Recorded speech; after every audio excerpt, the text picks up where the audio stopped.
நாள் வந்து ரொம்ப சிறப்பான நாளாக நம்ம கருதுறோம். காரணம் நம்ம கிரீன் ட்ரீம் ஃபவுண்டேஷன், நம்ம Mathew sir, is the founder chairman of Green Dream Foundation. அதனுடைய செக்ரட்டரி நம்முடைய சுந்தரம் சார், ஜெனரல் செக்ரட்டரி, 2 பேரும் வந்திருக்காங்க. கிரீன் ட்ரீம் ஃபவுண்டேஷன் சொன்ன உடனே இந்த பசுமை அப்படின்றது ரொம்ப நம்ம கவனமாக நோக்க வேண்டியிருக்கு.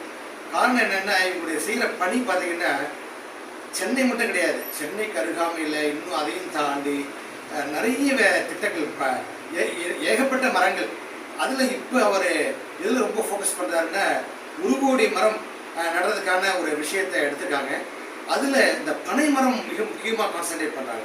இந்த பனை மரம் எதுக்காக நம்ம வளர்க்குறோம் அப்படின்னா முக்கியமாக நீர் மேலாண்மை. இந்த நீர் மேலாண்மையில் தான் நம்ம ரொம்ப ரொம்ப பின்தங்கி இருக்கிற மாதிரி தோணுது.